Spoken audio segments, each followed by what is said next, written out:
Andrew, I do think while we have you, though, we would love to get your reaction, since you did run for mayor of New York, to the current mayoral race. Before we get you to react to some of the clips, what's your general assessment of the race here so far?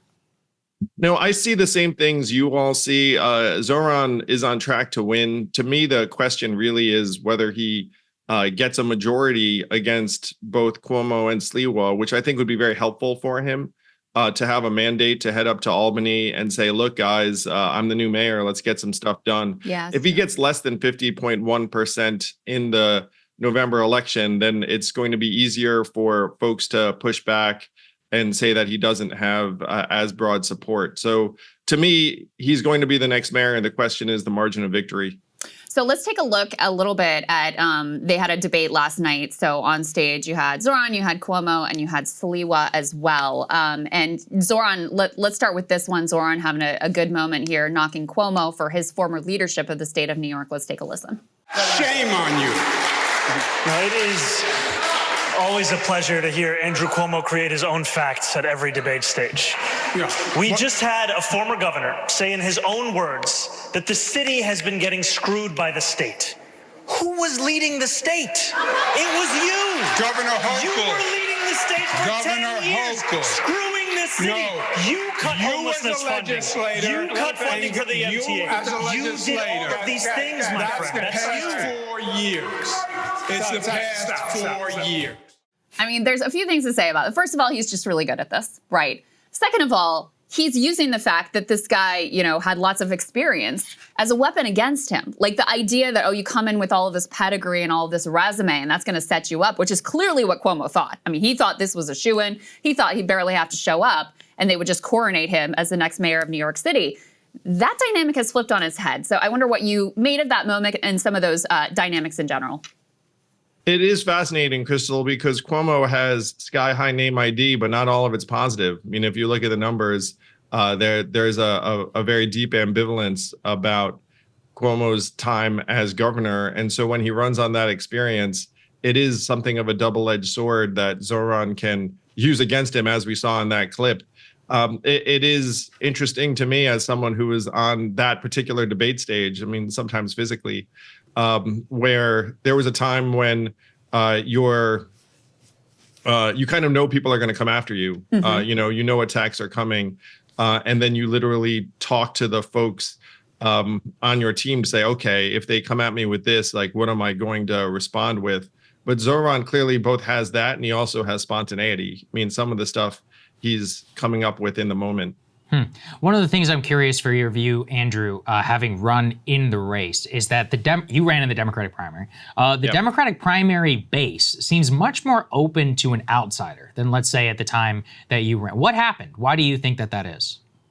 No, I think these last 4 years have not been kind to establishment candidates, or a sense that things are going well and that there's a constant recipe for someone who might represent a turning of the page. Yeah, that's a stronger argument now than it was a number of years ago. And I will say, I walk the streets of New York. Obviously, I live here, and people are very enthusiastic about Zohran. And people also talk to me about, like there seems to be like a pro outsider sentiment in the air, and that does not bode well for Andrew Cuomo, who seems like the consummate insider because of his his ubiquity over the last number of years. So another issue that was significant at the debate was how they would approach Donald Trump, and we've got a bit of a mashup here of Cuomo talking about that and Zohran talking about it as well. Let's take a listen. Donald Trump, I believe, wants Mondami. That is his dream, because he will use him politically all across the country, and he will take over New York City. Look, Donald Trump ran on 3 promises. He ran on creating the single largest deportation force in American history. He ran on going after his political enemies, and he ran on lowering the cost of living. If he wants to talk to me about the third piece of that agenda, I will always be ready and willing. But if he wants to talk about how to pursue the first and second piece of that agenda at the expense of New Yorkers, I will fight him every single step of the way. So, Andrew, we've already had some big Trump admin shows of force. There's a big immigration raid on Canal Street. Trump is threatening to pull any sort of funding that goes to New York City if Zohran is elected mayor of New York, which he very likely is going to be. You know, as not only a former mayoral candidate, but as a New Yorker, what are some of your concerns about this, almost inevitable clash, I think, that's coming between Zohran and Trump? Yeah, it's not good, Krystal, because the reality is that there are a lot of relationships and resources that you actually could use if you are the mayor of New York and you don't want to be on the other side of a battle line or with the head of the federal government. But I think this is one of the potential hazards of not just this era, but also of, and the truth is Andrew Cuomo is going to present himself also as like a Trump foil or antagonist. So I'm not sure if this is a negative case for Zohran in particular, but the Democratic base is not going to want you to work with Trump or his administration in any way, shape, or form. And I do think that Trump is going to enjoy trying to stick it to whoever the mayor is, if the mayor is not bending the knee. And obviously, if you bend the knee to Trump in this city, then your political life as a Democrat is going to be short-lived. Yeah, totally agree. One more for you, Andrew. Let's take a look. Zohran was on with the guys over at Flagrant. I had a fun moment with it. I don't know if you were aware of the whole bench press situation with Zohran. Looked like what was the amount of weight that he was trying to bench press? 135. I guess it didn't work out all that well. In any case, they were joking around about it on the podcast. Let's take a look at that. Joey, bring in the bench press because he has to. Every year, I'm going to do 1 pound more. Let's go. Next year, 136. Let's go. The year after that, As soon as you got in that bench, I was like, you fucked up, dude. Yeah, let me tell you. You shouldn't have done it. I knew I fucked up when I saw the You think I thought I was going to kill it? I knew there was a problem. And this guy was like, you got to do it. I was like, you got to do it. I was like, I really don't. You should have put the big 10-pound weights on. You know them big 10-pound? I was trying to get it. It was all Now you got it. I was trying to, but next year, 136. Okay. Watch his promises I can keep. Let's just 136. 136. You didn't keep 135. 136. He's gonna get there. Strike that from the edit. Promise 136, the Zohran challenge. I mean, I think there's a lot to me that's interesting about this, but I mean, it's crazy to me, Andrew. Like, the dream is always to change the electorate and bring out more young people and be able to appeal. Now the conversation, how do we appeal to young men? And here you have a candidate who does it, right? He's charismatic. He built this grassroots movement, started at 1% in the polls, skyrockets and destroys Andrew Cuomo, is able to go on these podcasts that there's all this hand-wringing, oh my God, Democrats can't go on these podcasts anymore. Is able to do it, make fun of himself, be very charming, etc. And you still have Hakeem Jeffries and Chuck Schumer and others who refuse to endorse this man who is the Democratic nominee and is probably the most interesting and charismatic figure that you have in the entire party. Like, is this self-sabotage? What is going on here? How is this in any way sensible? I have to admit, I was fascinated by the entire bench press thing. I don't know. And I'm thoroughly had a sense of humor about it because when you're a candidate, people are constantly putting pressure on you to do things. And sometimes you're just like, oh no, I really don't want to do this. But it's almost impossible to say, I don't want to do this because then you seem like a dud. Right. And so I used to joke with my team that it's like the presidential Olympics where, you just do whatever the event is, whether it's like corn dog eating or or like feats of strength or whatever the heck it is. And so when Zohran was in that situation, I was like, oh my God, I've been there.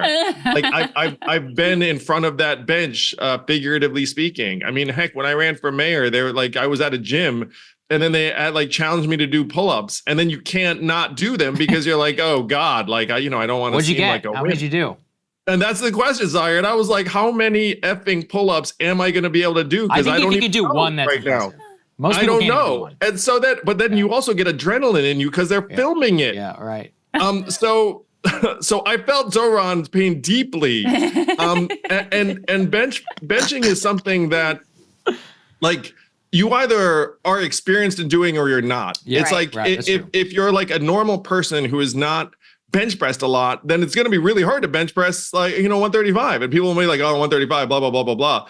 It's like, anyway, I mean, Saagar, you probably can relate to this, but it's like when the first time you go to the gym, you can't bench press anything. No, nothing. And then eventually, if you do it for a while, they're pretty much guys who bench and guys who don't bench. And asking a guy who doesn't bench to bench is very, very bad look for that guy. So I felt Zohran's pain because it's like, oh my God, like he had no choice but to say yes. And then, but I'm just thrilled that he has a sense of humor about it and that he can joke about it. To your point, Krystal, it's like, that's what people want. The word that gets bandied around a lot is authenticity. And the disease is like, you literally have consultants being like, how do we get authenticity? So if you have a candidate who has it, then you have a candidate who has it. To your point, that's very, very powerful in 2025. It's very powerful. And it's, again, insane that Democratic leadership wants to sandbag this guy and refuses to endorse, again, the Democratic nominee. And is, I guess, low-key holding out for the guy who was accused of sexual assault by 13 different women and had to resign in disgrace and killed old people in nursing homes, et cetera. It is the party primary. You guys know that I'm for opening up the primaries, but to me, this means that they're really like flavors of Dems in New York. And so the pitch I'd make is like, look, like your problem is that you probably should be different parties. Yeah, right. Literally. Is what but totally agree with the fact that, look, this guy is super talented. And before this primary and this season, you would have been trying to dream up someone like him. There you go. Thank you very much, Andrew. We appreciate your analysis, man. Great to see you, Andrew. Great seeing you guys. And check out Noble Mobile for the two of you. I don't know who you're using right now, but we could definitely save you some money and There's maybe no get free you off Wi-Fi on an airplane. It's game over, bro. So, all right. See you later. Bye, guys. Hey, if you like that video, hit the like button or leave a comment below. It really helps get the show to more people. And if you'd like to get the full show ad-free and in your inbox every morning, you can sign up at breakingpoints.com. That's right. Get the full show, help support the future of independent media at breakingpoints.com.